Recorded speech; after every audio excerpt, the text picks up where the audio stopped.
à tous avant tout de votre intérêt nombreux puisque nous avons constaté, nous sommes ensemble, sur une prévision de 70 inscrits.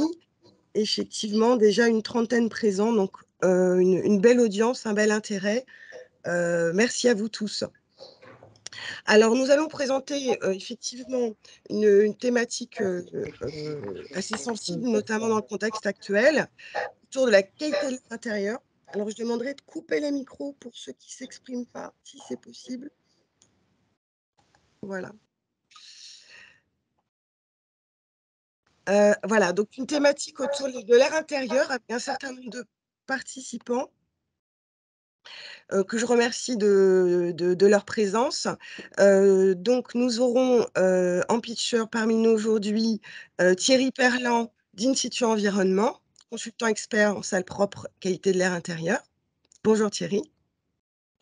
Bonjour. Nous aurons également Olivier Allière, expert du domaine de l'aéronique, société HVAC Conseil. Bonjour Olivier. Bonjour, bonjour à tous. Nous aurons, s'il est déjà parmi nous, un expert en solutions de mesure continue de la qualité de l'air et logiciels de surveillance, Jean-Christophe Mifsud, société Elona. Il n'est pas encore là, mais il va arriver. Nous avons un expert en diagnostic de la qualité de l'air et la mesure, Jacques Ribes, société Antea Group, IRH ingénieur conseil. Bonjour Jacques. Bonjour, bonjour à tous. Société JVD, expert en purification de l'air, avec le docteur Pierre-Alexandre Limire-Deveau. Bonjour Pierre-Alexandre. Bonjour à tous. Et enfin, Anaïs Guillaumarc, société Nateo Santé, qui va nous parler également de purification de l'air. Bonjour Anaïs. Bonjour à tous. Merci Pascal. Avec plaisir. Donc, on va vous présenter les structures porteuses de ce support. Donc, moi, je suis Pascal Corvoyer. Je travaille dans la société Antea Group sur le domaine de l'activité des études air et odeur. Et je représente ici les deux réseaux, Fimea Ouest et Bretagne Eco Entreprises, dont on va parler à l'ouverture de session. Puis, nous laisserons la parole à Thierry Perlan et Olivier Allière sur les sujets de la conception, l'exploitation du traitement d'air, mais également, on verra un état de l'art de la ventilation. Ensuite, nous présenterons les modalités de diagnostic et de surveillance avec IRH et Elona. Puis nous passerons au domaine plus précis des solutions curatives que représente la purification de l'air, avec un focus sur les normes présentées par JVD. Puis ensuite, nous verrons des études de cas, en particulier dans le secteur ouest, par Nateo Santé. Rosane, tu vas pouvoir avancer. Voilà. Alors, quelques mots sur les acteurs et les porteurs de cet événement. Le réseau d'abord Bretagne Éco-Entreprises, donc qui rassemble les éco-entreprises de l'Ouest, une centaine d'adhérents, 150 adhérents pour ce réseau, dans tout type de domaine. La particularité de B2E, c'est qu'elle porte aussi plusieurs thématiques que vous avez ici présents. Donc nous représentons ici le groupe de travail Air Bruit Odeur, mais tout un tas de thématiques qui sont présentes ici. Donc certains d'entre vous d'ailleurs sont déjà membres de B2E et donc on a effectivement ces thématiques de la méthanisation, du génie écologique, des déchets qui sont abordées au travers des divers événements. Alors un jumelage ici de B2E avec l'autre réseau Fimea, la Fédération interprofessionnelle des métiers de l'environnement atmosphérique, une centaine d'adhérents aujourd'hui dans les métiers de l'expertise, de la métrologie, de la dépollution, de la communication, qui a vocation, vous le voyez ici, de sensibiliser, former les acteurs dans le domaine de la qualité de l'air. Plusieurs adhérents de Fimea également parmi vous. Merci de votre présence. Donc avec différents événements qui sont organisés par ce réseau aussi. Alors, si on avance le support que je ne vois plus, Rosane. Voilà. Alors, hop, si on remonte juste un poil avant. Donc on a effectivement sur les personnes qui participent activement à ce réseau, au niveau de B2E, on a parmi nous, outre le délégué Loïc Evin, Caroline Dernier, qui est copilote avec moi de ce réseau, dont le domaine d'expertise est le bruit. Donc Caroline Daillange, acoustique. Si tu es là, je te salue Caroline. Oui, bonjour tout le monde. Voilà, on va parler d'un événement bruit à venir bientôt et Rosanne Massé, qui anime, B2E, qui est là parmi nous aujourd'hui. Bonjour à tous. Voilà. Alors Fimea, est représenté par Étienne Devancé, président de cette association, mais également en copilote, et c'est Anaïs qui porte notamment cette présentation. Donc Anaïs Guillaumard qui est copilote et coprésidente surtout de Fimea West et qui travaille avec moi activement et je le remercie. Alors, nous allons avancer sur le support. Tac.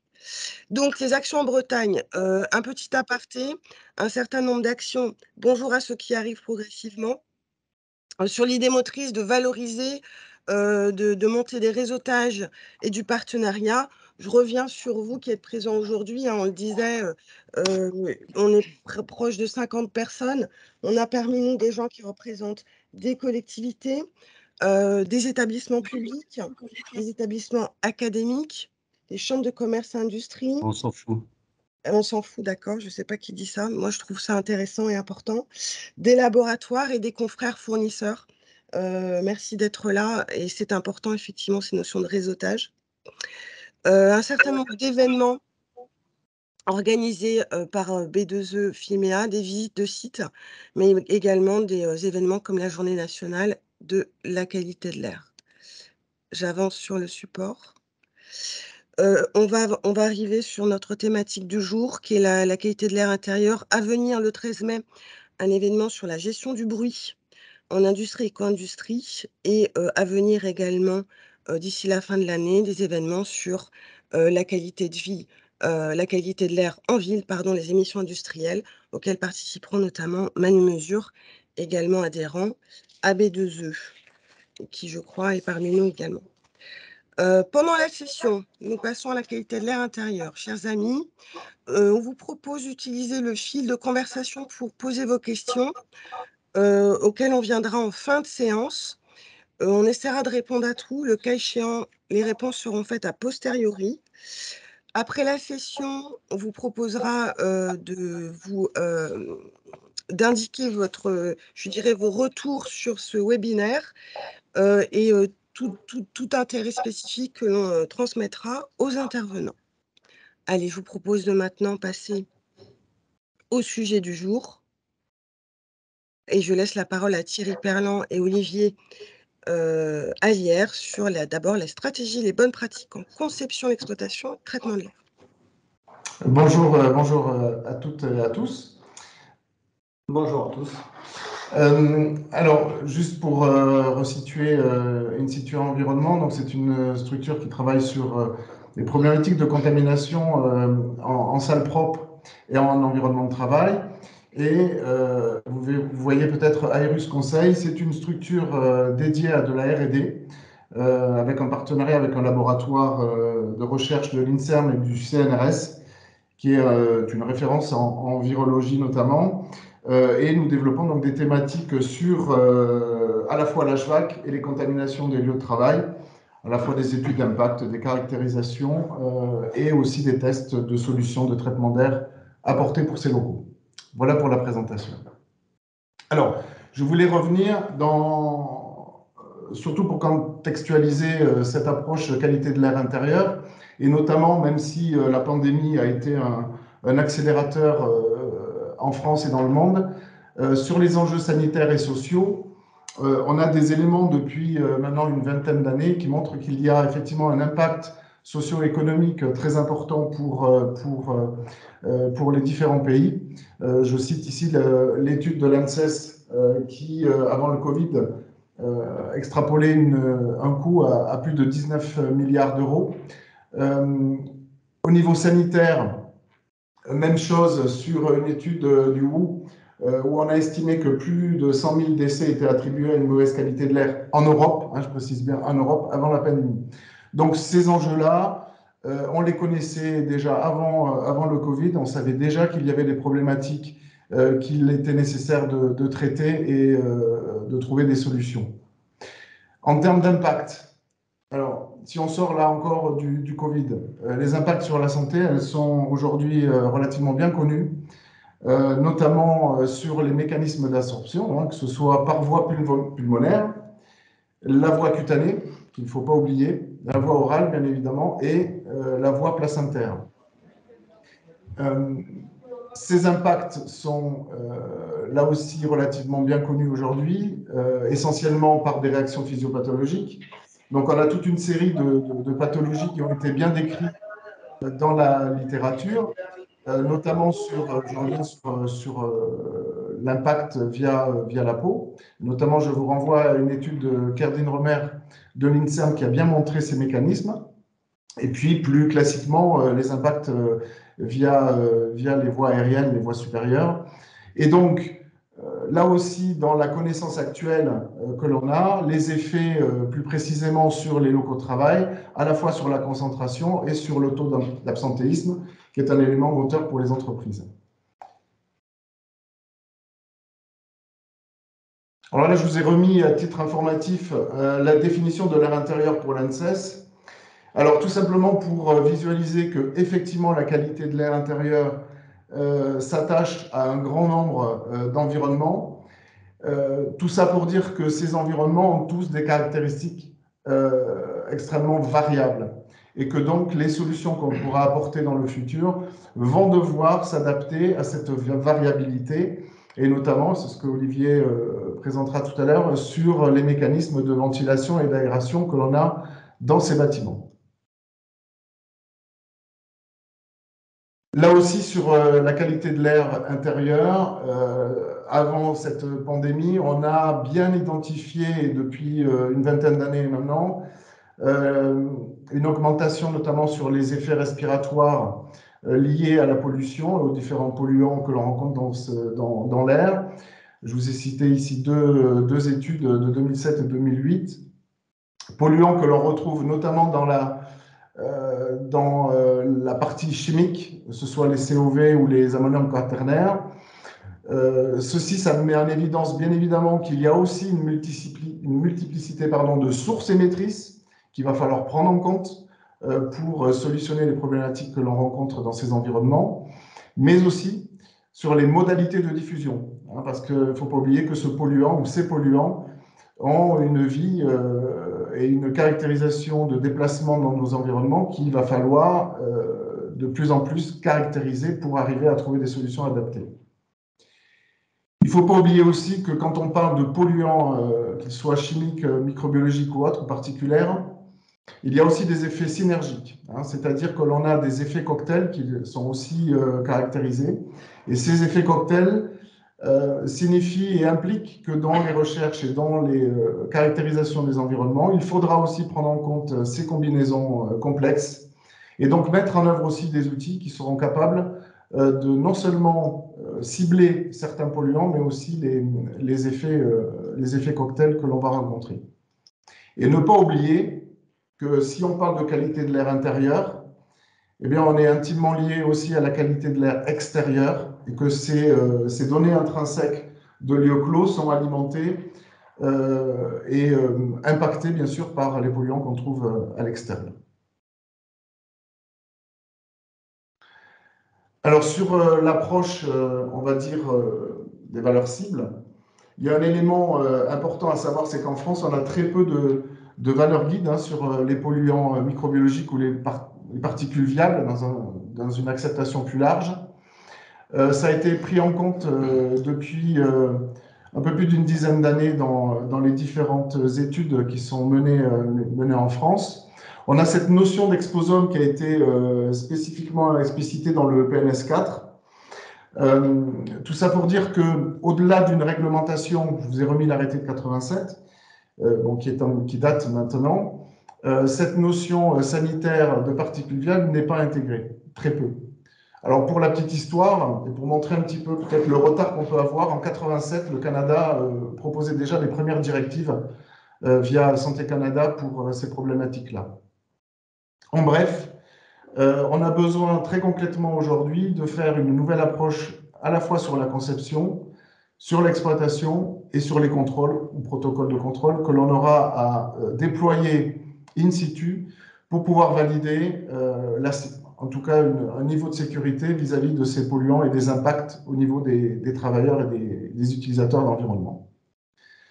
Alors c'est vrai que le polluant chimique et aussi le particulaire sont mieux caractérisés, et ça je pense que notre ami Jacques reviendra là-dessus, mais effectivement on a un effort particulièrement important à mener sur les polluants viables, et notamment avec la pandémie Covid, pour améliorer notre perception de ces mécanismes de diffusion et d'infection.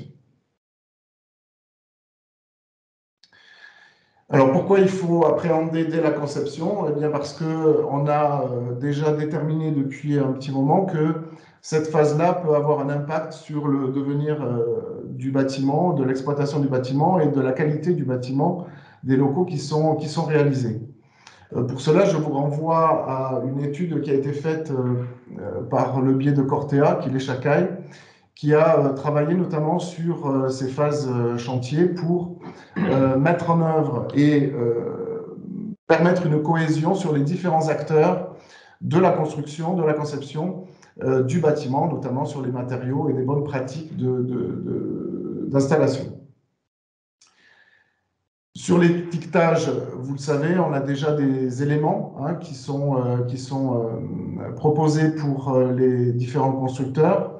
Là aussi, il y aura un effort pour implémenter cette classification, pour amener un peu plus de données sur ces problématiques-là, pour avoir de plus en plus de valorisation de ces gradations de polluants dans l'air. Et puis, je finirai pour dire que si on reprend la réglementation française, on parle beaucoup de locaux à pollution spécifique et de pollution non spécifique. Aujourd'hui, on estime que ça n'a plus de sens, tout simplement parce que tous ces environnements ont effectivement des pollutions résiduelles, intrinsèques ou non, et qu'il faut les traiter en tant que telles. Alors, concevoir, c'est plusieurs éléments. Un élément d'appréhension qui va permettre de définir les modalités de ventilation des espaces, non seulement sur les vitraux et sur tout ce qui peut être fait sur des bancs d'essai, mais également in situ, c'est-à-dire en exploitation réelle, pour avoir des données précises sur les impacts. Le corrélé, c'est-à-dire trouver aussi des moyens de définir un âge moyen de ces polluants dans un volume de travail. Donc ça renvoie à des notions de balayage, de dilution, qui sont importants et que l'on verra notamment avec les travaux de l'INRS sur l'aération. On a des outils de simulation, notamment, là je vous ai mis un exemple d'une simulation 3D, donc qui est un outil intéressant pour le prédictif, mais ça n'empêchera pas qu'il faudra effectivement travailler sur des protocoles in situ pour trouver des données réelles d'efficacité sur le terrain. Et puis, je reviens sur l'effet combiné synergique de certains polluants qu'il va falloir aussi intégrer dans les protocoles pour améliorer cette connaissance et cette perception des polluants intérieurs.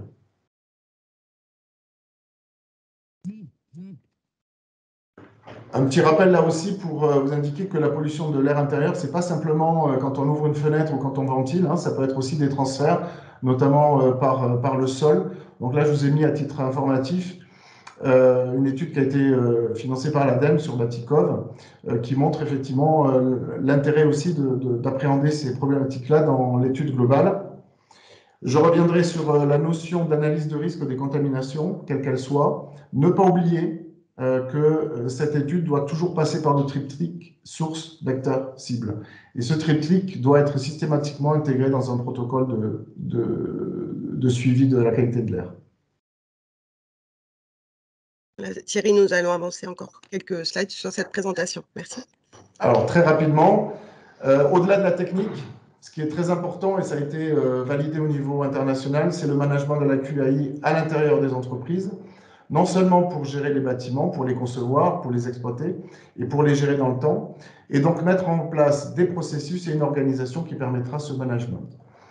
L'intégration de nouveaux acteurs, pourquoi? Parce que le Covid a été un accélérateur, mais il faut absolument que la filière se structure et qu'on ait une réponse la plus globale possible pour répondre aux problématiques aujourd'hui que pose la qualité de l'air intérieur. Je citerai bien sûr le développement de labels qui existent aujourd'hui en France et qui permettent justement de fédérer et d'implémenter des connaissances sur ces problématiques-là. Sur l'approche d'exploitation, je vous ai mis ici quelques graphiques qui montrent l'intérêt des protocoles in situ, où on va effectivement caractériser en fonction des polluants le comportement de ces polluants à l'intérieur des différents locaux.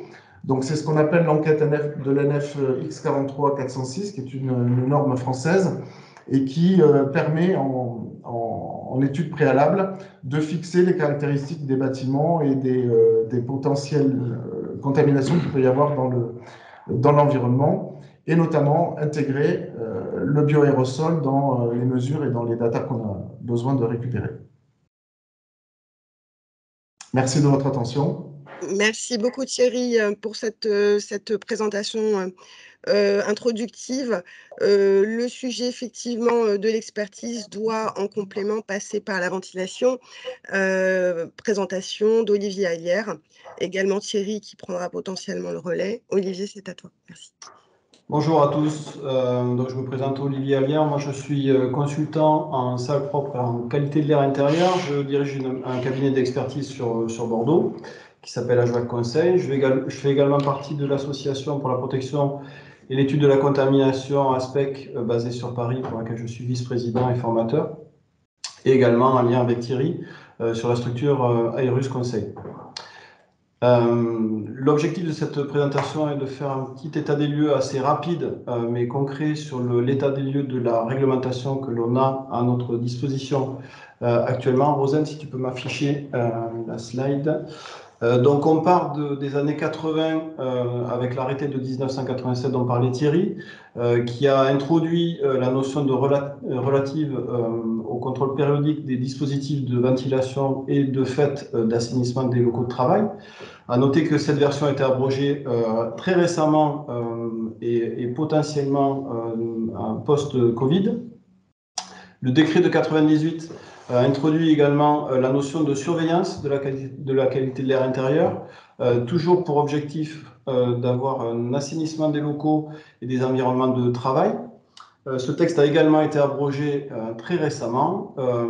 Un des organismes qui fait foi et qui est financé par la Caisse nationale d'assurance maladie et par les différentes entreprises affiliées, qui est l'INRS, permet d'avoir des outils de travail pour répondre en fait aux obligations légales qui sont liées avec le Code du travail sur les obligations de l'employeur pour caractériser les différents locaux. Thierry parlait tout à l'heure du distinguo qui est fait entre les locaux à pollution spécifique et non spécifique, spécifiques étant des locaux dans lesquels les polluants sont caractérisés et où on doit privilégier la protection collective à la protection individuelle. Tout cela fait partie des obligations qui sont liées au maître d'ouvrage et avec un besoin fort de maîtriser les installations de ventilation et d'aération des locaux. Et le pendant de toute installation de ventilation, on le sait tous, c'est la notion d'économie d'énergie qui prend un caractère fort avec le contexte actuel et qui a par contre parfois tendance à avoir une réduction, on va le voir, des débits d'air qui sont pour autant le moyen que l'on a d'assurer une protection collective au niveau de la ventilation des locaux. Si on peut continuer, le Grenelle de l'environnement, lui, a introduit par le biais du ministère de l'Environnement un principe de surveillance de la qualité de l'air intérieur, avec comme objectif derrière, avec un décret qui est paru en 2015, de venir implémenter de façon progressive en fonction de la typologie d'établissement. Vous voyez des dates en 2018, 2020, 2023, donc il y a des dates qui sont déjà passées, d'autres qui sont en objectif, puisque 2023 va concerner l'ensemble des établissements, d'apporter cette surveillance et d'avoir une nécessité de surveillance périodique de la qualité de l'air intérieur dans les établissements recevant du public, avec différents protocoles qui ont été élaborés pour caractériser les différents polluants et des valeurs guides, des VGI qui ont commencé à être identifiés pour permettre d'identifier ces marqueurs. Un suivant. Donc pour arriver à caractériser le dispositif réglementaire, il y a deux axes. Le premier, c'est la partie évaluation des dispositifs d'aération. Pour ce faire, au niveau de la mise en œuvre de ce dispositif-là, il y a plusieurs axes. Le premier qui concerne évidemment ce qu'expliquait Thierry aussi, la caractérisation des différents polluants qui peuvent constituer un mètre cube d'air dans un environnement dédié. En fonction de cette caractérisation, on va avoir des indications de valeurs limites, on le verra par la suite avec des valeurs objectifs qui ont été fournies notamment par l'Europe pour améliorer en fait la qualité de l'air et insister sur certains marqueurs qui sont importants et qui ont une toxicité importante pour l'être humain. L'auto-évaluation, donc c'est un dispositif via un guide pratique qui est mis à disposition, mais qui peut parfois s'avérer complexe en fonction de la capacité des personnes à pouvoir l'intégrer et le mettre en application. Donc pour ce faire, vous avez également à disposition sur le site du ministère des sociétés qui sont spécialisées pour réaliser ce genre de diagnostic, et sachant que cette réglementation va également évoluer.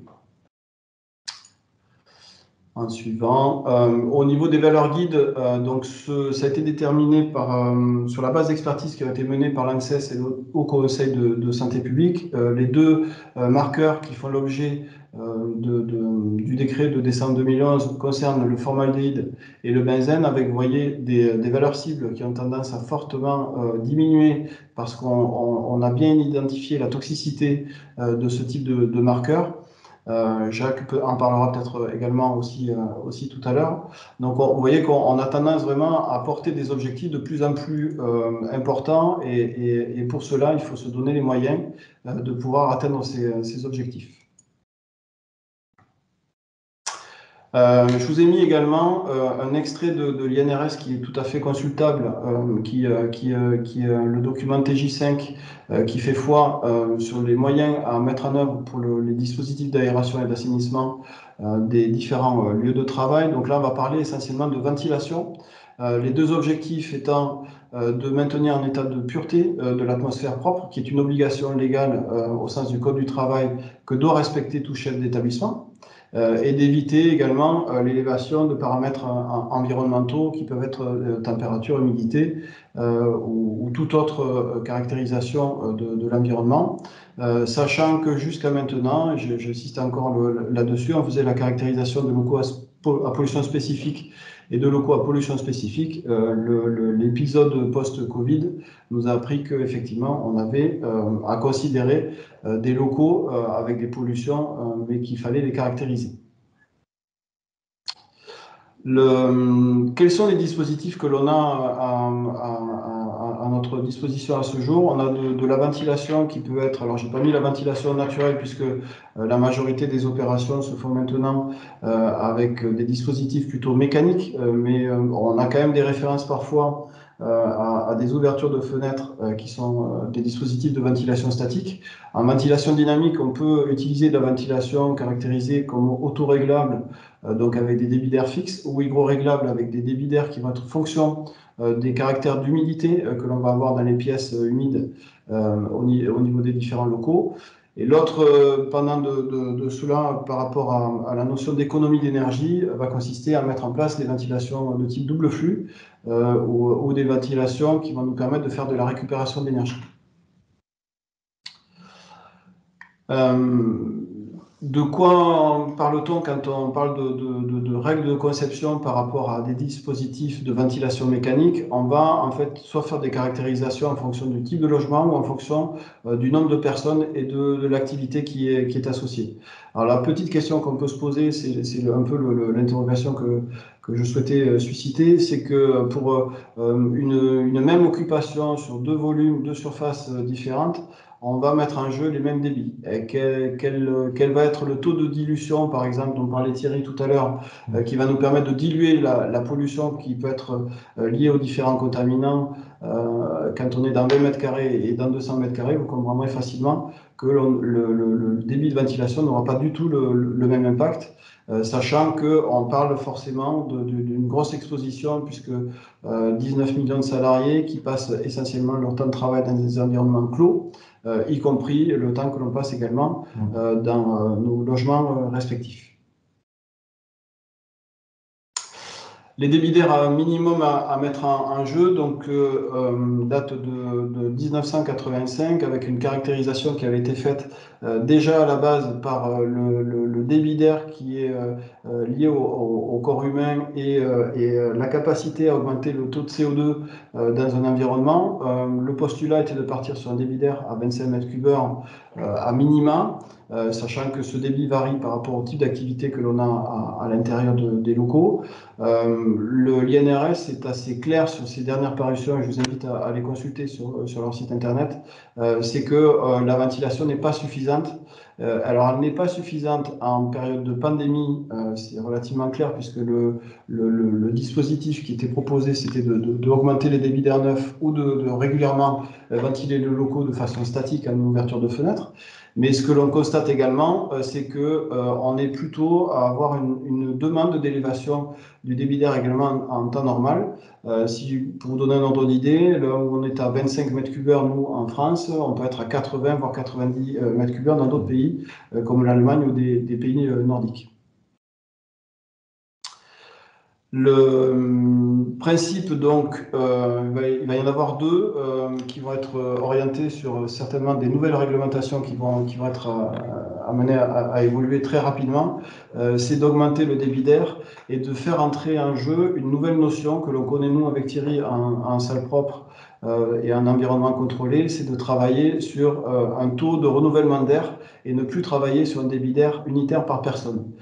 Pour faire le parallèle avec la question que je posais, tout à l'heure par rapport à la différence de surface et de même débit. Là, on va plutôt se projeter sur en fait un taux de brassage et un taux de renouvellement de façon à diluer les polluants, sachant que ça n'exclut pas la captation à la source pour des polluants qui pourraient être caractérisés, qui étaient identifiés dans les locaux à pollution spécifique. Et l'objectif aussi étant de pouvoir vérifier que les objectifs de renouvellement d'air sont bien atteints et sont bien assurés.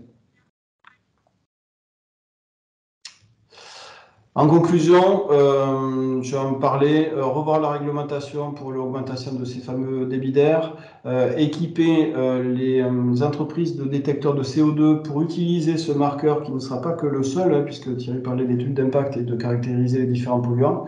Mais déjà, on sait que quand on a une élévation de taux de CO2, c'est qu'on a une ventilation qui est inefficace ou pas suffisante. Deux taux qui sont donnés à titre indicatif et qui pourront évoluer en fonction des pandémies ou des différents épisodes que l'on peut avoir avec un taux à 800 en temps normal et 1000 en temps normal et qui pourront évoluer. Démocratiser la notion de taux de renouvellement d'air et on va le voir également par la suite, pouvoir intégrer des dispositifs d'épuration avec des technologies qui devront être éprouvées et validées en termes d'efficacité, dans des dispositifs d'épurateurs d'air qui viendront qui viendront compléter les apports d'air neuf que l'on va pouvoir identifier et caractériser. Je vous remercie pour votre attention. Merci beaucoup, Olivier, pour cet éclairage. Effectivement, ces insuffisances de la ventilation, les préconisations que tu as pu formuler ici sur ces revues réglementaires, la nécessité de diagnostiquer, c'est justement l'objet de la présentation qui arrive. Donc, je donne la parole à Jacques Ribes. Oui, bonjour à tous. Donc, je suis Jacques Ribes, responsable de l'activité R au sein d'Antea Group. Alors, rapidement, on réalise une large gamme de prestations dans le domaine de l'air, hein, qui vont de la mesure aux études, mesure de rejet atmosphérique, mesure d'exposition professionnelle, mesure de la qualité d'air extérieur et donc mesure de la qualité d'air intérieur. Donc, je suis accompagné ce matin de Jean-Christophe, MIF Sud, et Lona. Si Jean-Christophe, tu veux dire deux mots. Bonjour à tous. Merci pour votre invitation et je vais donc collaborer à cette présentation. Jacques, à toi, je te suis. Alors, on va vous présenter un modèle de prestation, de diagnostic et de programme de surveillance et la mise en place par Elona de solutions innovantes. Alors, je vais démarrer par le modèle de prestation et le contexte. Alors, on va vous présenter deux cas concrets. sur un premier cas concret sur la région toulousaine et un cas concret sur la région parisienne. Je vais poursuivre avec la description de l'audit en question, qui comprend la visite des lieux, la stratégie d'échantillonnage, les mesures et le diagnostic et les pistes d'amélioration qui en découlent. Et donc, Jean-Christophe prendra la main pour les équipements et le programme de surveillance. Alors, le modèle et le contexte, comme vous le voyez, c'est une prestation intégrée en 3 phases. Une première étape avec un état des lieux, une visite et une stratégie d'échantillonnage qui découlera sur donc un audit technique sur site par le biais de mesures physico-chimiques qui peuvent être complétées de mesures aéroliques et pour notre cas particulier, il y a également été réalisé des mesures de la caractérisation du bioaérosol, donc notamment réalisées par Thierry Perlin qui a présenté avant nous. Et suite aux conclusions de cette audit technique, bien, la dernière phase, l'élaboration d'un guide pratique et la mise en place d'un programme de surveillance. Donc là, du coup, sur du long terme, hein, l'audit technique ne dure que quelques jours. Programme de surveillance sur du long terme et donc la mise en place de solutions innovantes comme de l'asservissement de la ventilation ou du traitement par rapport à des capteurs de qualité de l'air. Alors, le contexte, l'expression des besoins, là, sur cette société de la région de Toulouse, il s'agissait de bureaux, hein, donc d'un bâtiment tertiaire. C'était une démarche volontaire initiée par la DRH et la sécurité au travail. C'est une demande qui a été réalisée au moment de la pandémie. Donc évidemment, la QAI doit s'intégrer dans la gestion du confort au travail et comme l'a dit Thierry tout à l'heure, donc je le paraphrase, la Covid, indéniablement, a été un accélérateur de la question de la QAI dans l'entreprise. Et donc, comme bon nombre de demandes que nous avons, le premier objectif, c'est d'acquérir de la donnée, c'est-à-dire que cette société-là n'avait aucune idée de la qualité de l'air intérieur au sein de ces bâtiments.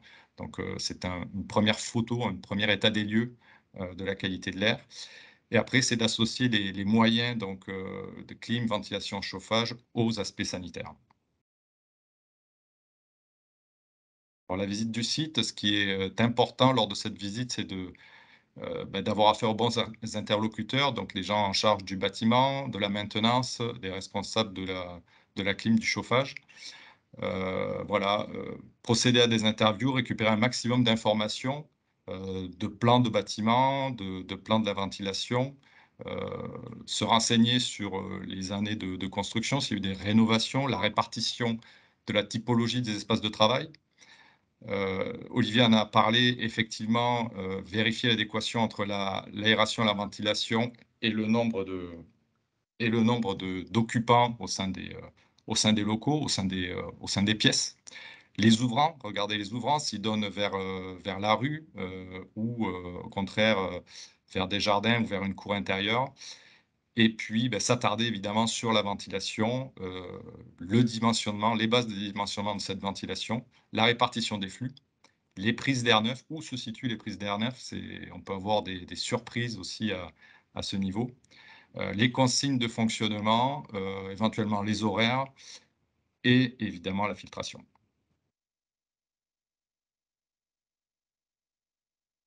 Alors la stratégie d'échantillonnage qui va découler de cette visite, alors évidemment, elle est cruciale, elle est essentielle.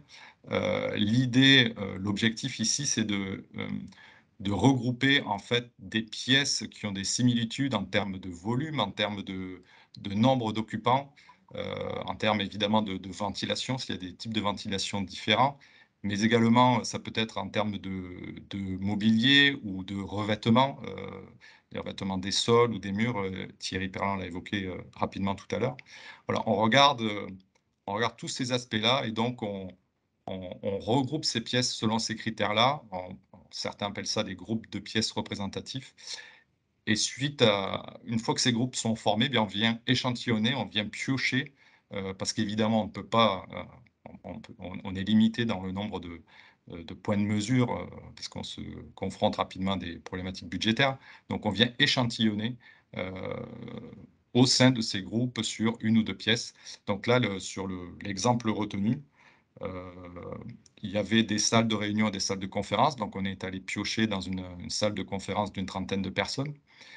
Il y avait également pas mal de bureaux individuels au sein de cette entreprise, donc nous avons fait des mesures au sein d'un bureau. Et puis après, un type de pièces, voilà, un open space. Il y avait trois grandes catégories de pièces qui étaient bien représentatives de la typologie du bâtiment. En ce qui concerne les paramètres retenus, bon, ben, pas de grandes nouveautés, les paramètres classiques de la qualité de l'air intérieur, le CO2 qu'on voit évoluer en fonction des taux d'occupation. On a réalisé également les COV et un suivi en continu des poussières, notamment pour permettre d'avoir une corrélation avec les mesures de bactériaux que Thierry faisait en parallèle. À cela, on a rajouté la mesure des paramètres de confort que sont la température et l'hygrométrie. Alors, le type de capteur implanté, je passe rapidement parce que Jean-Christophe détaillera les capteurs en question, mais l'intérêt de ce capteur-là, c'est effectivement déjà une mise en place qui est toute simple. Le suivi en continu des polluants, donc qu'on peut suivre via son PC ou son téléphone. On peut également avoir des niveaux d'alerte, des niveaux d'alerte de concentration ou des niveaux d'alerte de batterie. Voilà. Permet d'avoir une très bonne idée de suivi des polluants au cours de ces jours de campagne de mesure.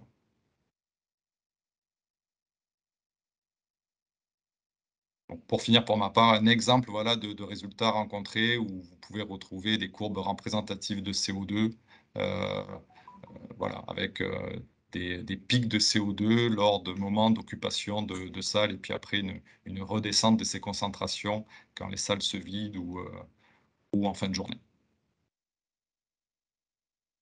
Voilà, je passe la main à Jean-Christophe. Merci beaucoup, Jacques. Merci beaucoup et rebonjour à tous.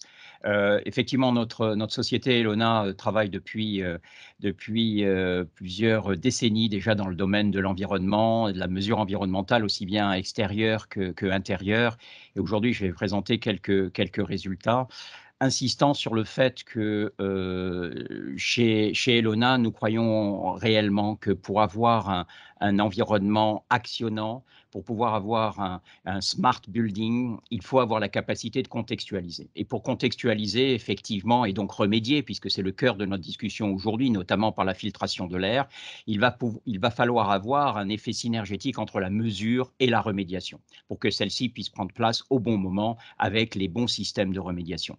Et donc, cette contextualisation de l'événement, elle va se faire non seulement par le suivi de données météorologiques. Alors, on le voit, on peut descendre jusqu'à des particules extrêmement fines, hein, comme le PM05, notamment dans des environnements d'hôpitaux ou de fabrication d'objets extrêmement difficiles, comme l'optique, par exemple. On va rajouter toute une série de capteurs, hein, les formaldéhydes, des gaz. On peut monter jusqu'à presque une dizaine de capteurs. Mais on va essayer aussi de rajouter ce que chacun d'entre nous percevons, notamment par l'identification non seulement des gaz, mais aussi des odeurs, non seulement des particules, mais aussi des allergènes, non seulement des bruits, mais aussi des sons. Par exemple, les gouttes à gouttes de fuite d'eau dans les toilettes, les cris d'appel à l'aide, des mesures d'odeur ou d'insalubrité, et notamment des détergents. Et on va y parler en quelques minutes, si je peux avoir la prochaine slide, s'il vous plaît. Et donc, effectivement, on va essayer non seulement de contextualiser d'un point de vue métrologique tous ces paramètres, mais on va aussi donner un certain nombre d'indices, notamment des indices de confinement basés sur du CO2, des indices de confort basés sur le bruit, la lumière, les gaz, bien sûr, ou des indices de qualité qui sont fournis notamment par les Atmo ou le CSTB. Mais aussi un indice viral qui permet de contextualiser si l'environnement va être positivement, je dirais, propice à disperser le virus ou pas, puisque le virus va se clusteriser sur un élément des véhicules comme l'humidité ou comme les particules. Donc, on va pouvoir suivre des données météorologiques et des données sensorielles et des données d'indices. Donc, on va regarder un exemple juste après. sachant que ces mesures vont pouvoir permettre dans les bâtiments de voir ce qui est en alarme en temps réel, de voir éventuellement des flux de dispersion, notamment de différents COV ou d'odeurs, et puis surtout de les identifier. Par exemple, déterminer s'il y a eu un nettoyage dans les toilettes, s'il y a des odeurs de puisard, s'il y a des odeurs de détergent. On va donc ainsi sniffer, entre guillemets, à quel moment le détergent a été placé, est-ce qu'il y a eu la bonne intensité, la bonne nature de détergent, et donc ainsi suivre en temps réel les processus de nettoyage et de désinfection. On va pouvoir passer au slide suivant. Et donc, tous ces processus vont être disponibles en temps réel avec des cartes qui vont vous permettre de voir à quel moment il y a eu ces événements, impactant ainsi la qualité de l'air, mais aussi la salubrité de l'air, mais aussi le côté hédonique de l'air, c'est-à-dire quelle adhésion j'ai en fonction des odeurs, du niveau du bruit, de type de bruit nous avons. Et donc, voilà les différents éléments que l'on va pouvoir suivre en temps réel. Alors, un exemple derrière sur la slide suivante qui va se passer, lui, dans les écoles, sachant qu'on a un certain nombre d'équipements aujourd'hui dans les galeries marchandes de Châtelet-Les Halles ou dans l'aéroport de Roissy-Charles de Gaulle ou dans des hôpitaux comme je l'ai mentionné. Mais regardons plus en détail sur la slide suivante. Et pour conclure, un exemple. Un exemple qui s'est passé au sein de des écoles maternelles de la rue Saint-Jacques à Paris, où il y avait un certain nombre de problématiques de qualité de l'air, cherchant à suivre, je dirais, l'impact de la qualité de l'air extérieur, notamment des boulevards qui étaient juste à côté, sur ce qui se passait à l'intérieur. Donc ça, c'est un travail qui a été fait avec la région de l'Île-de-France et un partenaire qui est le partenaire Camfil dans ce cadre-là, au niveau de la remédiation, sachant que cet effet synergétique entre la mesure que nous fournissons et les systèmes de remédiation peuvent être faits avec d'autres partenaires. Et aujourd'hui, nous sommes honorés d'avoir aussi JVD et Nateo Santé comme partenaires. Nous passons sur la slide suivante. Et donc, effectivement, on a installé des systèmes dans la cour extérieure et des systèmes dans les salles de classe. Donc, dans la cour extérieure, pour suivre toute une série de paramètres, du NO2, des pollutions tout à fait classiques en environnement extérieur, notamment les particules, et puis un certain nombre dans les classes. Si on passe sur la slide suivante, on va pouvoir voir comment on les a placés dans les salles de classe avec un certain nombre de mesures, sachant que chaque instrument de mesure couvre à peu près 50 à 100 mètres carrés, puisque c'est des systèmes dynamiques, c'est-à-dire qu'ils aspirent les particules qui viennent vers eux. Et on voit dans cette salle de classe 2 systèmes de filtration de l'air qui vont être donc pilotés en temps réel en fonction de la nature de la mesure et du type de mesure et de la pollution. Si on passe sur la slide suivante, on va donc non seulement mesurer, comme on l'a vu précédemment, les particules, les TVOC, mais aussi spécifiquement les formaldéhydes notamment, ainsi que des pollutions d'environnement extérieur comme le dioxyde d'azote. Et enfin, nous avons aussi souhaité collecter les données des professeurs. Donc, comment ça marche? Eh bien, les systèmes remontent dans le cloud de notre maison des alarmes. Ces alarmes sont envoyées au cloud de la maison Camfil dans ce cadre-là, qui lui-même va déclencher à ce moment-là les purificateurs d'air. Donc, les purificateurs d'air ne sont pas allumés en permanence, ils vont être allumés en fonction du type de mesure. On passe sur la slide suivante.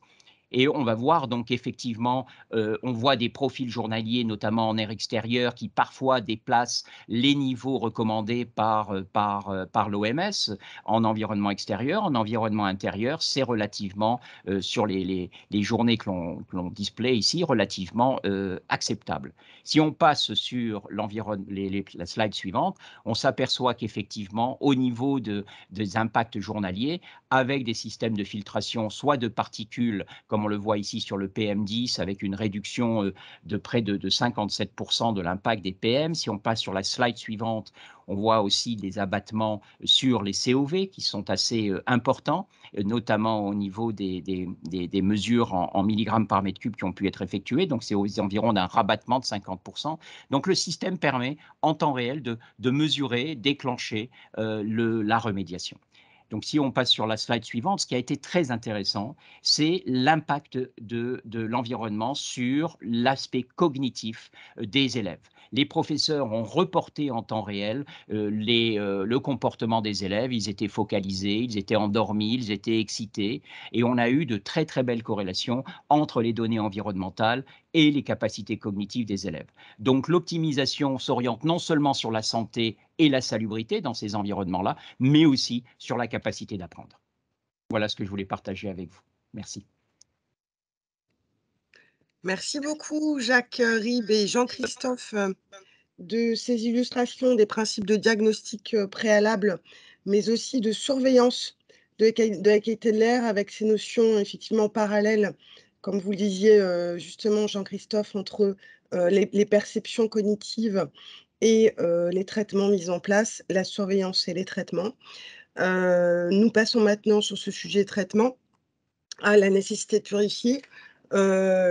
Pourquoi et à quelles normes se raccrocher grâce à l'expérience de JVD et Pierre-Alexandre Nimir. À toi, je te laisse la parole. Merci beaucoup et merci aux intervenants précédents et à Jean-Christophe aussi qui montre en fait l'intérêt des systèmes de purification en local et le couplage et le pilotage avec les capteurs.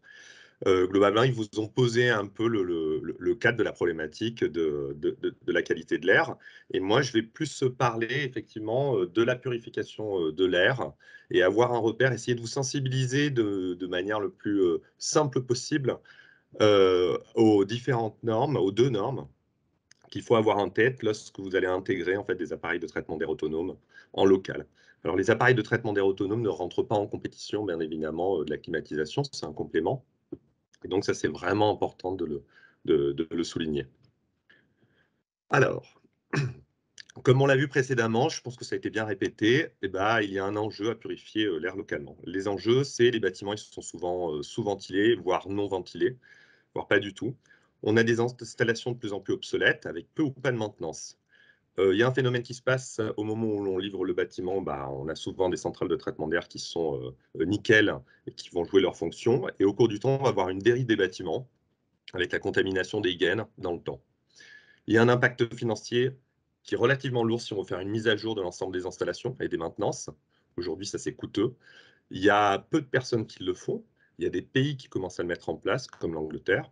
Et enfin, il y a un impact aussi écologique et énergétique important. Alors, pourquoi, par exemple, si on prend les systèmes de traitement d'air, les centrales, quand on va augmenter le renouvellement, forcément, que ce soit en été ou en hiver, on va climatiser, on va refroidir ou on va réchauffer. Et en fait, on va donc avoir un coût énergétique qui va augmenter.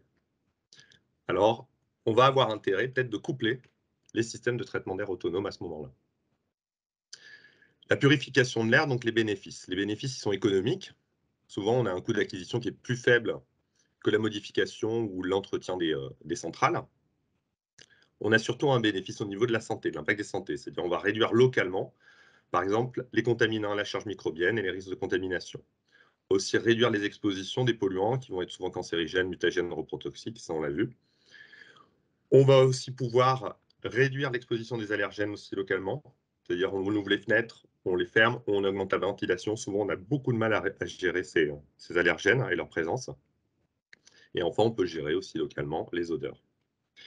Les bénéfices aussi sont écologiques, comme je viens de le dire, c'est que le fait de placer des systèmes de traitement d'air autonome réduit effectivement les coûts énergétiques qui vont être liés à la climatisation.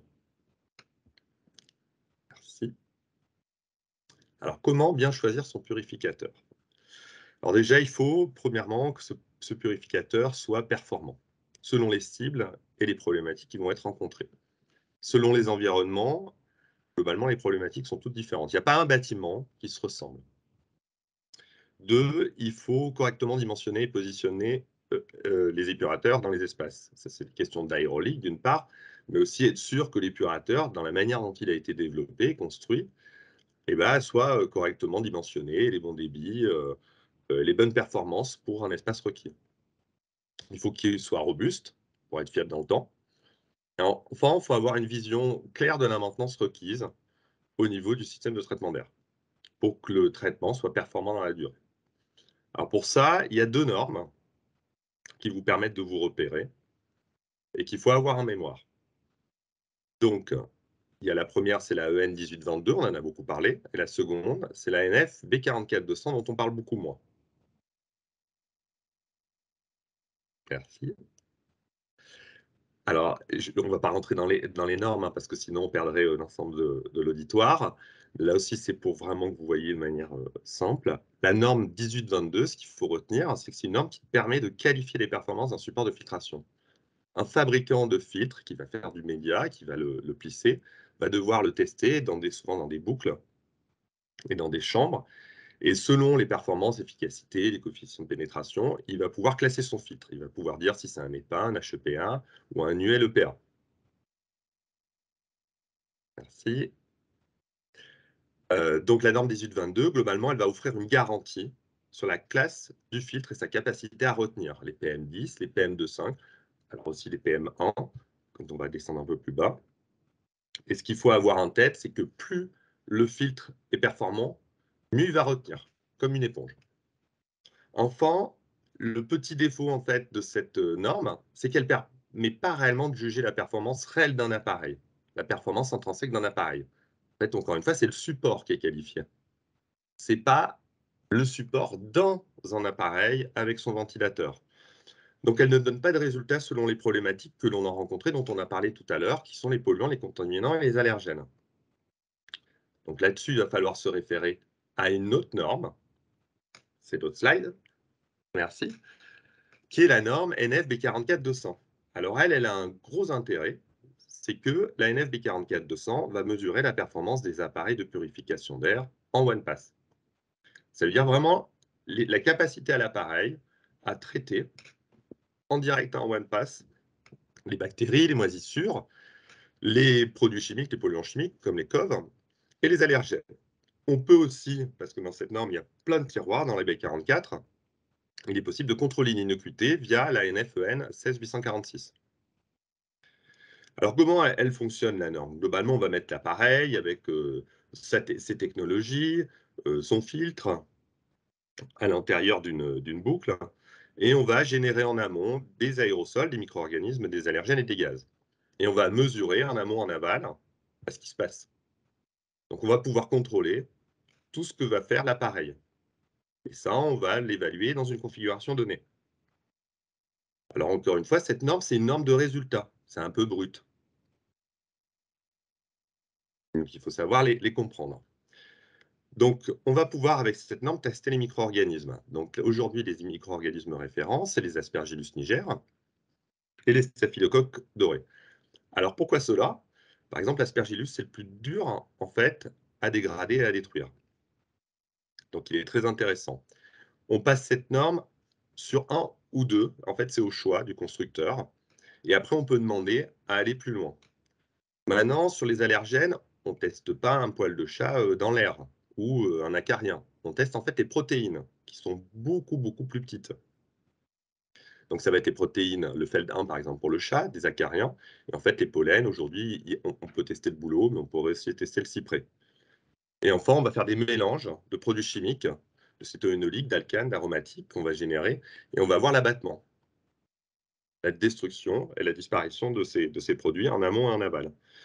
Et à ce moment-là, on va pouvoir aussi contrôler l'innocuité de l'appareil.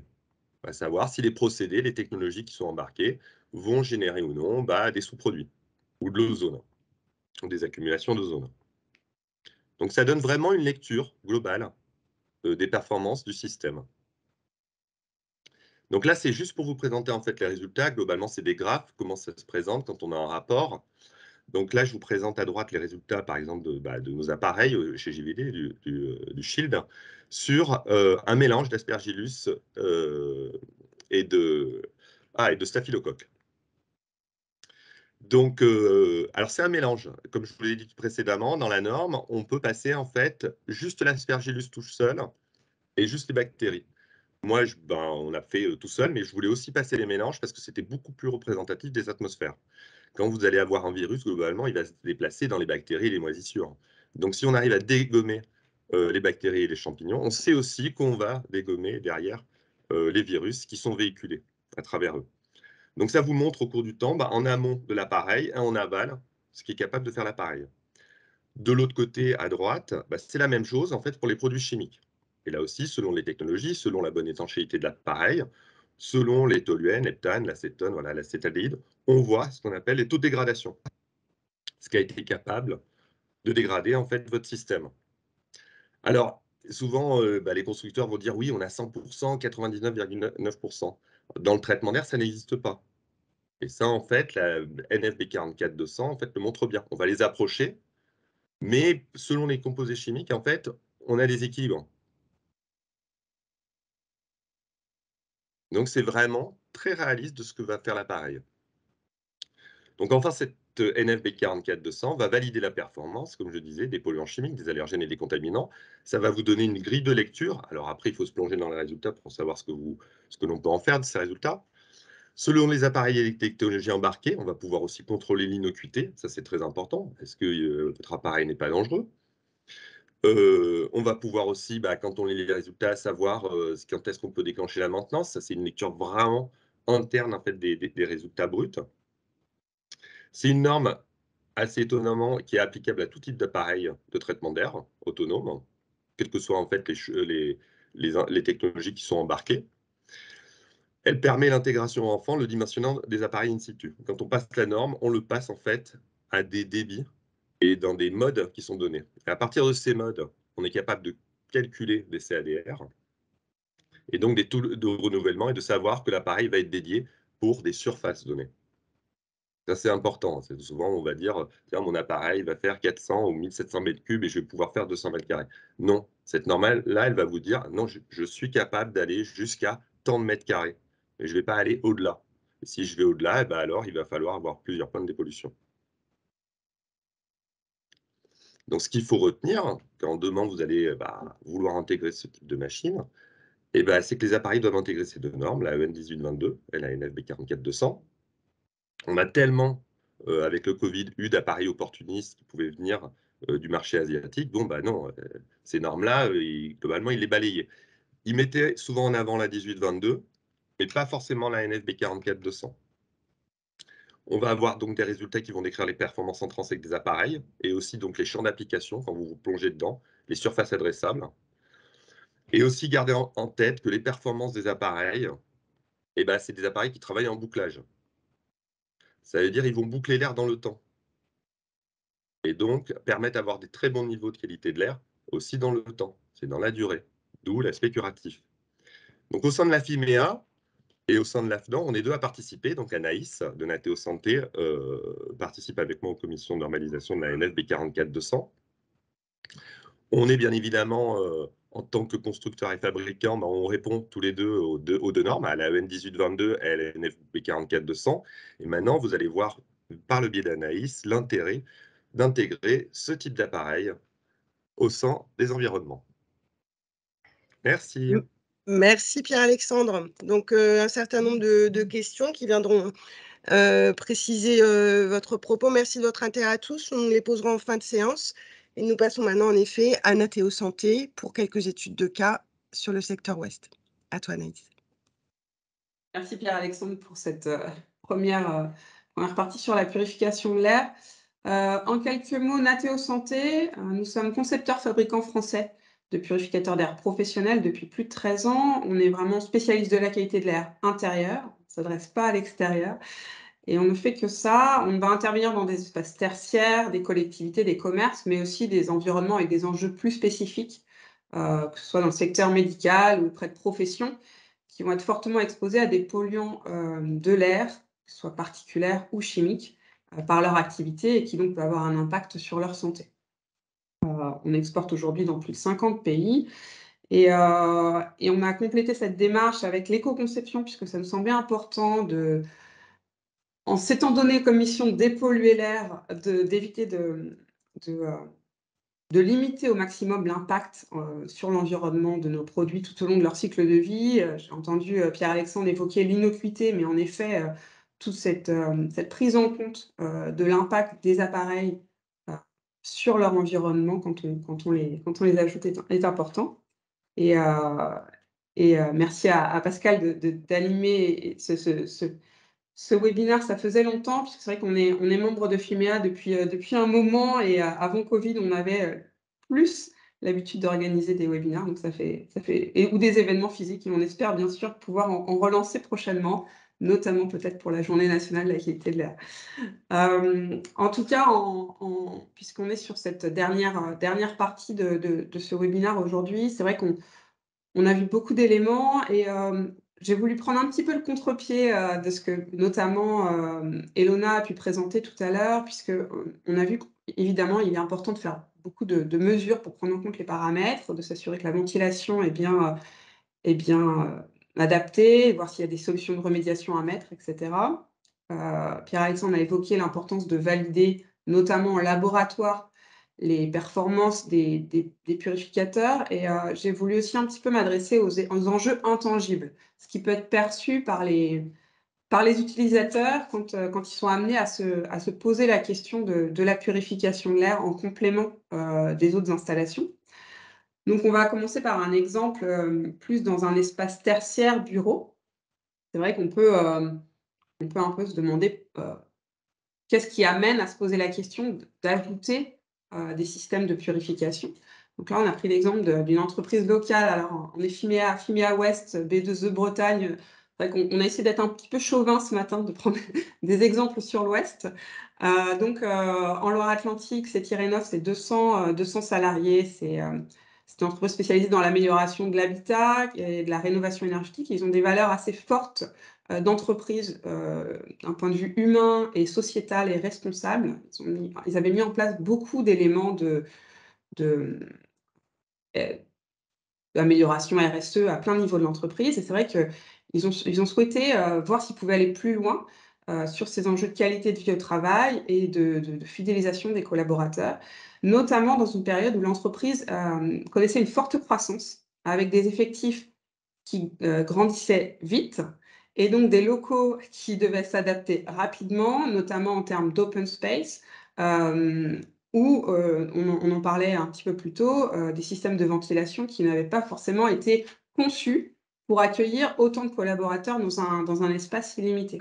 Donc, un constat, sans faire de mesure forcément, était un constat de transmission de maladies vernales, d'absentéisme, on en parlait aussi tout à l'heure, qui a poussé la direction à se poser les questions de savoir ce qu'on pouvait apporter comme moyen de remédiation, et puis aussi beaucoup de personnes dans des espaces de salles de pause qui n'étaient plus forcément non plus adaptés, donc des odeurs le midi, etc. Donc c'était d'autres aspects plus là ressentis, un petit peu ce que disait Jean-Christophe tout à l'heure, c'est qu'il y a aussi l'aspect sensoriel, donc on peut le mesurer, mais l'utilisateur a ses premiers ressentis-là. Donc on les a accompagnés dans cette première démarche pour les aider à identifier les zones où il y avait le plus besoin par rapport au système de ventilation, la façon dont il était conçu, etc., le nombre d'occupants par pièce, d'identifier les zones en priorité à occuper, choisir les technologies les plus appropriées, puisqu'en effet, il y a différentes technologies, on ne l'a pas forcément trop déroulé aujourd'hui, mais il y a des filtrations qui vont plutôt retenir les particules ou les micro-organismes, les virus. On va avoir après des technologies qui vont aussi permettre d'avoir un impact sur les polluants plus chimiques, COV qui vont se dégager, ou odeurs, certaines odeurs, etc. Donc c'est vrai que nos technologies ont cette capacité à présenter l'ensemble et la combinaison des technologies pour remédier à l'ensemble des polluants de l'air intérieur. Donc là, on avait choisi une combinaison filtration HEPA, filtration à charbon actif, et génération d'oxygène actif maîtrisé. Et évidemment, la partie la plus importante qui est d'accompagner dans l'installation, l'utilisation, la pédagogie de l'utilisateur. Pourquoi on s'équipe? Est-ce qu'il y a un problème? Est-ce qu'on me cache quelque chose? Est-ce qu'on veut m'aider? Donc voilà, d'être vraiment dans cet accompagnement à l'installation, quand bien même on est sur des unités autonomes qui ne nécessitent pas de travaux d'installation. Donc, on avait fait dans cette première phase-là, équiper les open space, les call centers, là, qui étaient là où le plus grand nombre de collaborateurs étaient présents, ainsi que les cuisines et salles de pause pour remédier notamment aux problèmes d'odeur.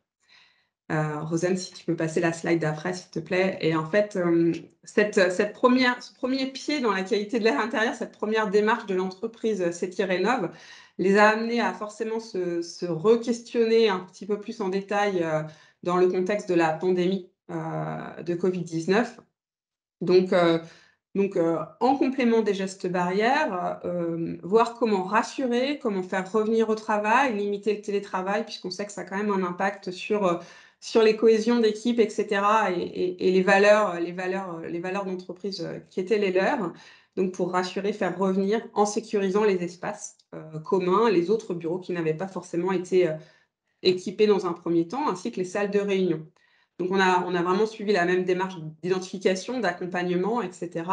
Et ils ont pu ainsi limiter l'absentéisme lié au Covid. D'ailleurs, ils nous ont partagé un exemple qui, pour nous, qui est important, c'est-à-dire qu'ils ont fait une grosse réunion sur une journée dans une salle de réunion avec plateau repas, confinés tous ensemble, et ils se sont rendus compte après coup qu'un de leurs collaborateurs était Covid positif, et l'installation notamment des purificateurs d'air a évité la propagation des cas contacts, etc. Donc, c'est vraiment des événements de protection aussi en cette période de pandémie qui leur a permis de se poser les bonnes questions. Et là, ils ont fait le choix de d'étendre à l'ensemble du groupe CETI, puisque CETI Rénov fait partie de ce groupe de 2300 collaborateurs.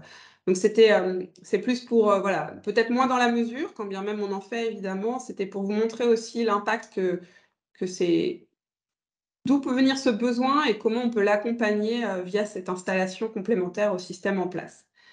L'autre exemple qu'on a voulu partager avec vous ce matin, Rosane, s'il te plaît, c'est plus dans un contexte de collectivité, d'école. Donc, on le disait tout à l'heure, il y a un décret, en effet, qui est sorti concernant la surveillance de la qualité de l'air dans les établissements recevant du public. Donc, c'est un sujet qui forcément préoccupe les mairies, à savoir comment accompagner et s'y prendre pour mener des actions de protection des enfants.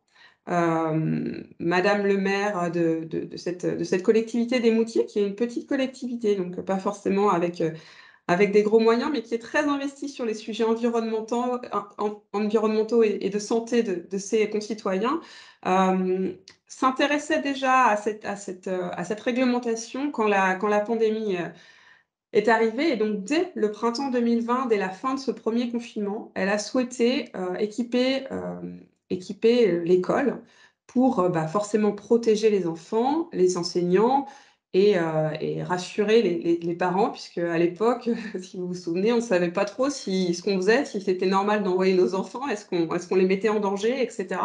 Donc, d'apporter cette rassurance. On l'a accompagné, donc voilà, on a identifié les modèles, comme on le disait, hein, donc quel type là, c'est vraiment filtration.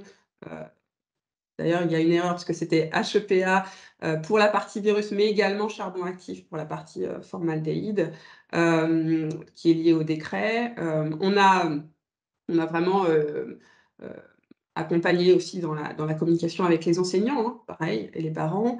Donc, ils ont pu éviter les fermetures de classe lors des différentes vagues qui ont pu émerger ensuite. Et d'ailleurs aussi, ça a pu bénéficier à certains enfants qui avaient des asthmes ou des allergies saisonnières assez fortes. Et on a eu ces retours des enseignants comme quoi ces enfants aussi étaient agréablement moins dérangés par ces allergies. Donc voilà, donc c'est vrai que c'est des sujets, c'est des études de cas. On a évidemment accompagné de nombreux établissements scolaires. On a d'ailleurs, je voyais tout à l'heure une étude de cas dans le 5e. On a aussi, nous, fait des études avec des mesures sur les particules fines dans une mairie du 9e, ce qui nous a amené à aller porter ce sujet de la filtration auprès de l'Assemblée nationale et de l'Office parlementaire d'évaluation des choix scientifiques pour porter ces solutions qui peuvent apporter des solutions dans des écoles qui ne sont plus forcément très récentes, ou là où on se demande si on va mettre les moyens pour changer les matériaux, renouveler les systèmes de ventilation, etc. Quand bien même, on est bien d'accord que c'est en complément, en remédiation, et que ça n'empêche pas ni la ventilation, ni l'aération des locaux. Donc voilà, merci. Merci de votre attention à tous. Voilà, Anaïs, en tant que copilote, effectivement, coprésidente de Chimiaway, je te laisse la conclusion sur l'événement du jour. Merci. Alors, merci à tous pour votre présence à nos côtés aujourd'hui. C'était un plaisir de relancer ces événements. On a eu de riches interventions de l'ensemble des intervenants. Donc, c'est vrai qu'on l'a vu avec Thierry Perland, In situ environnement, la qualité de l'air intérieur est un enjeu de société. Il y a des enjeux sanitaires et sociaux. C'est vraiment important de comprendre ces enjeux de comprendre l'effet des polluants, les effets cocktails qui ont été mentionnés dès la phase de conception, la phase de chantier, mais aussi d'exploitation des locaux, pour se poser ces bonnes questions et entamer ces bonnes pratiques. On a eu aussi la connaissance d'un cadre réglementaire qui était très intéressant, et merci à Olivier Alliard de HVAC Conseil qui nous a donné cet état de l'art de la réglementation sur la ventilation. On l'a vu, hein, il y a des choses qui existent. Après, il y a des valeurs guides et des recommandations. On le voit aussi, c'est important de caractériser la pollution et pour installer les bonnes ventilations, et on le voit qu'au fil des ans, peut-être qu'il commence à avoir une incohérence entre un décalage réglementaire et les enjeux actuels qui notamment ont pu être mis en lumière avec la pandémie. Donc c'est encore des sujets ouverts et à faire avancer dans cette filière, voilà, et de travailler sur ces taux de renouvellement qui soient plus proches des besoins, et donc de ce qui est de la réalité, de ce qui est nécessaire pour maîtriser la qualité de l'air. Et donc voilà, donc de multiples problématiques. On l'a vu, ça nécessite une approche globale en préventif et en curatif. D'abord, se poser la question par la diagnostic, la mesure, ce que Jacques Rib d'Antea Group et Jean-Christophe Missud d'Elona nous ont montré, que se poser les bonnes questions, mesurer pour faire des diagnostics intelligents, et donc ensuite entamer des programmes de surveillance, des démarches de progrès et de remédiation. C'est également très important. Voilà, c'est cette efficacité. Si on ne se préoccupe pas de savoir quel polluant ou quelles données on cherche à améliorer, il va être difficile d'apporter la bonne solution. Et enfin, l'approche que Pierre-Alexandre et moi-même nous avons pu présenter sur l'intérêt de cette complémentarité des purificateurs d'air en approche nomade et sans installation, avec le bémol du bon choix de la technologie adaptée et de la vérification de l'efficacité des produits pour apporter une démarche globale. Pour moi, toutes ces approches sont vraiment complémentaires et se doivent d'exister ensemble. Et c'est pour ça, d'ailleurs, ce matin, qu'on a choisi de tous se regrouper pour mettre en avant toutes ces synergies de compétences qu'il y a en matière de qualité de l'air intérieur dans l'Ouest. Et nous sommes très heureux de vous avoir pu compter sur nombreux d'entre vous pour assister à ce webinaire. Merci. Absolument, merci Anaïs. Je te rejoins tout à fait sur la présence. Nous sommes encore une cinquantaine de personnes. Pardon, nous avons un peu de retard. Il nous reste 10-12 minutes sur les questions. Je voulais ajouter un propos, celui qu'on a essayé en 1 heure d'être exhaustif, mais ça ne prétend pas l'être. Exhaustif d'abord sur l'ensemble des compétences utiles dans ce domaine. Il y en a d'autres, hein. Je pensais aussi aux maintenances sur les conduits d'aération, par exemple, et d'autres qu'on n'a pas pu aborder aujourd'hui. Je pense à l'exhaustivité des solutions présentes sur le marché, notamment au sein des réseaux FIMEA. Et je vois qu'on a des gens ici parmi nous comme France UVC ou Antibactéries. Merci d'être présents. Voilà, des solutions sérieuses.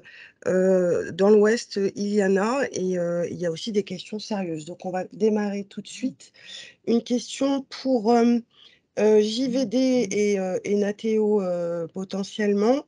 Vous avez notamment JVD parlé de la norme B44-200, effectivement, qui date de quelques années, avec entre-temps, depuis 2016, un certain nombre d'évolutions. Donc, il peut être intéressant d'avoir votre avis sur les limites de cette norme aujourd'hui à date de 2022. Quelques mots sur ce point où on pourra répondre a posteriori. Si tu veux, on répond ou comment tu Je veux t'en faire? prie. Alors, pour faire simple, ce qui est intéressant dans toutes les panoplies des B44, parce que à la base, c'est les NF XP B44, donc il y a plein de tiroirs.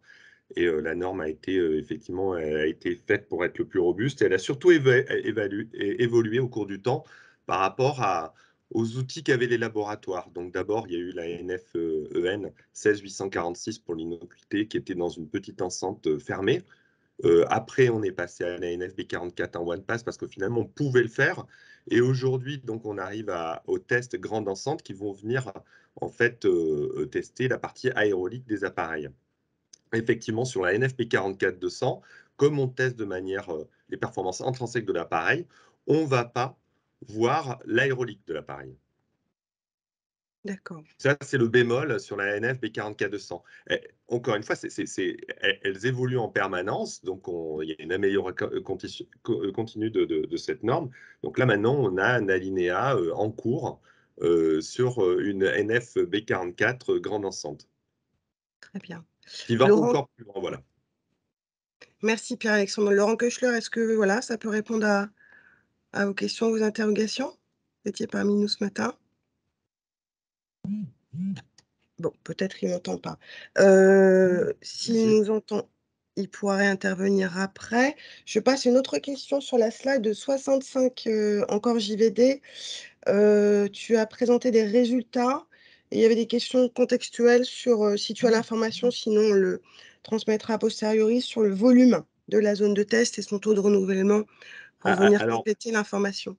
En one pass, il faut imaginer un peu être dans un tuyau où on boucle et on fait avant-après pour faire simple. Donc, on va pas parler de volume. Par contre, on va utiliser le débit de l'appareil, le débit nominal de la configuration qu'on veut. Donc, nous, on va avoir des débits qui vont aller de 100 mètres cubes heure jusqu'à 450 mètres cubes heure. Donc, on va le tester dans une config ou dans plusieurs configs. Dans l'ensemble, nous, on a 6 modes de fonctionnement. Nateo, je crois que vous en avez 3 modes de fonctionnement. Donc, on peut tester les 3 modes de fonctionnement ou les 6 modes de fonctionnement. Et c'est donc via un débit. D'accord. Très bien, merci Pierre-Alexandre. On avait une question, je ne sais pas s'il est encore là, Olivier Allière, ou sinon peut-être que son collègue Thierry peut nous répondre. Concernant la réglementation des ERP, oh là, alors, du coup, j'ai perdu la question. La date de 2023 concerne tous les autres ERP ou certains uniquement? Les ERP, oui, l'ensemble des ERP, effectivement, ouais, à partir de 2023. D'accord. Y compris les établissements de santé, parce que j'ai vu dans les participants une personne d'un centre hospitalier, donc effectivement, ça les concerne aussi. Très bien. Donc voilà qui répond à cette question. On voit également parmi vous effectivement des présentations de structures parfaitement compétentes dans le domaine de la qualité de l'air intérieur. Voilà, n'hésitez pas à aller voir les sites internet de ces structures. Je cherche. Je pense que ça m'a l'air d'être assez complet. Il n'y avait que quelques questions à la marge. Une autre question de France UVC. Depuis 2018, le contrôle accueil est obligatoire dans les écoles et cantines. Mais, alors pardon, je ne comprends pas bien la question. Voilà, combien de ces établissements sont-ils déjà aux normes? C'est un peu difficile de répondre à ça. Étant donné qu'on est en fin de session, n'hésitez pas à ouvrir votre micro et poser directement votre question. Ça peut être sympa d'échanger en direct. Absolument.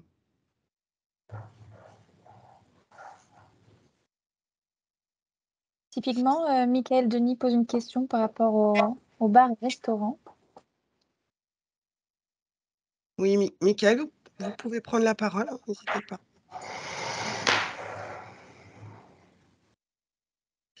Bon, on a des timides parmi nous ce matin. En fait, Alors, les bars-restaurants ne sont pas listés. Ah, on vous en... Vous Pardon, pouvez parler plus bonjour fort? à tous. Bonjour. Par rapport à la... Bonjour à tous. Vous Alors, on vous entend. m'entendez? On vous entend pas très bien, mais on voit bien votre question par Allô? contre. Vous Oui. m'entendez ou pas? Connexion limitée, je me permets de dicter votre question. Les bars-restaurants ne sont pas listés comme ERP visés par le décret et fortement recommandés pour ces lieux. Allô? Oui, vous m'entendez ou pas? On vous entend très mal, monsieur. On va laisser Thierry. Bonjour à tous, excusez-moi. Oui, c'était pour rebondir sur la réponse sur les établissements recevant du public. Monsieur, pardon, on ne vous entend pas bien. Hop, voilà. Je me suis permise de couper votre micro parce que c'est inaudible. Au niveau, effectivement, des ERP, les bars et restaurants en font-ils partie? Ils ne sont pas listés comme ERP. Mais le décret est fortement recommandé pour ces lieux. Un commentaire là-dessus, peut-être Olivier, Thierry ou Pierre-Alexandre? Il y a des, on parle de RP au sens réglementaire. Après, si on commence à parler d'établissements recevant du public, ce sont aussi des bâtiments qui vont accueillir du public. Donc là-dessus, l'INRS est quand même force de proposition. Aussi sur des accompagnements pour arriver à caractériser certains environnements. Donc oui, l'objectif étant que ça se démocratise le plus possible et en projection peut-être aussi sur ce type d'établissement. Sachant qu'aux États-Unis, ça date de quelques jours, il y a un plan stratégique qui va être développé pour tous ces lieux où on aura une interactivité avec à la fois les salariés, à la fois les environnements recevant du public. Donc, il faut visualiser ça comme une démarche globale à terme et non pas forcément extrêmement sectorisée comme ça l'est aujourd'hui pour des raisons peut-être de priorité et de mise en œuvre. Mais les environnements où il y a des échanges, puisque c'est ça en fait le principe, c'est à la fois traiter l'environnement de travail ou l'environnement du lieu de vie, mais c'est aussi traiter les interactions qu'il va y avoir d'humain à humain, hein, puisqu'il y a des transferts qui vont se faire. Et lorsqu'on aborde la question du Covid, on a pu identifier, même si les études ne sont pas encore toutes d'accord entre elles, qu'il y a des distances de transfert qu'il va falloir prendre en compte aussi dans les mécanismes de transmission de ces contaminants. Alors là, on parle du virus, mais il y a aussi les bactéries, il y a les moisissures, il y a tout ce dont on a expliqué aujourd'hui. Donc il va falloir globaliser tout ça et rentrer dans une démarche plus large que simplement un ERP strict réglementaire. Très bien, merci Thierry pour cette clarification. Alors, je ne vois pas, sauf erreur Rosen, d'autres questions. Ah si, là, ça vient d'arriver. Depuis 2018, la gestion d'accueil est obligatoire aux ERP écoles. Un certain nombre de solutions sont apportées à ce jour. Voilà. Mais combien d'écoles font-elles déjà vraiment, ne serait-ce que respecter les articles? Effectivement, on a des obligations, mais on voit sur le terrain que le respect n'est pas là. Un commentaire sur ce commentaire? C'est ce que j'ai expliqué un petit peu dans la présentation, c'est qu'effectivement, les organismes de tutelle mettent à disposition des guides pratiques et des préconisations. La difficulté réside toujours à la mise en application et forcément, on se heurte à des moyens et à des capacités des différents établissements. On peut confier certaines prestations à des sociétés annexes, mais on va parler de budget, de moyens, etc. Bon, déjà, la prise de conscience est importante. Sur les opérations neuves de construction, il est évident qu'il faut le caractériser et que ce soit bien pris en compte. La difficulté réside évidemment dans les établissements existants et les obligations qu'ont les différents chefs d'établissement par rapport à ce genre de réglementation. Donc, c'est un sujet compliqué, oui. Très bien. Allez, une dernière question avant d'aller déjeuner. Je pense qu'il fait faim. Une question très pertinente. Je vous remercie l'invité. Question qu'on va retrouver dans d'autres domaines. Hein. Il y a des solutions qui existent. Oui, du point de la formation à la maintenance, l'aspect fonctionnement du système une fois qu'il est livré, comment ça se passe dans les faits pour peut-être Mathéo Santé vis-à-vis des cas concrets? Il y a plusieurs sujets, puisqu'en effet, la maintenance va concerner aussi bien les systèmes de ventilation que de purification, hein. C'est vrai qu'il y a de plus en plus de modules qui sont créés pour la partie formation ventiliste. On a d'ailleurs un MOOC très intéressant qui a été créé par des acteurs FIMEA, notamment, je pense, le laboratoire Tipeee avec le CEREMA et d'autres acteurs. Donc ça, c'est important pour former et sensibiliser à ces opérations de maintenance des systèmes centralisés. Et pour ce qui est des purificateurs d'air, évidemment, quand il y a des filtres, il faut être amené à les changer. Donc c'est aussi ça peut être aussi des critères importants de choix. C'est l'installation et la mise en place de contrôle et par exemple, dans nos appareils, on mesure l'encrassement réel du filtre par différentiel de pression pour s'assurer que une fois qu'il est plein, il ne peut plus fonctionner et l'appareil se met alors en arrêt, puisque c'est en effet important de s'assurer que le fonctionnement est optimal à tout instant et ne pas seulement prétendre que l'appareil fonctionne et que c'est une boîte noire qu'on met dans un coin et on espère que ça marche. Donc, tous ces aspects sont en effet, tout acteur sérieux sur le marché aura un dialogue de sensibilisation à ces sujets-là au moment de l'installation. Ok, bon, je vois une dernière question, vraiment une toute dernière. Comment est-ce qu'on dimensionne une question d'entreprise privée COCERT de Luxembourg, merci beaucoup madame. Comment est-ce qu'on dimensionne le nombre de purificateurs nécessaires installés dans une pièce? Bonne question.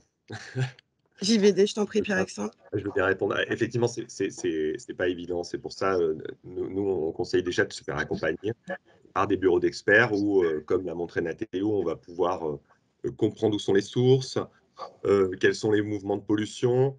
Donc, soit par des bureaux d'experts, comme on a vu tout à l'heure, soit par les CNOI, comme Bruno Tudal, qui appartient à la FIMEA, et qui vont pouvoir vous conseiller dimensionner. Nous, on a pris le parti pris de ne pas être jugé parti par rapport au dimensionnement. C'est-à-dire, on a les validations de nos appareils, on sait qu'on va faire de 20, 40, 60 mètres carrés.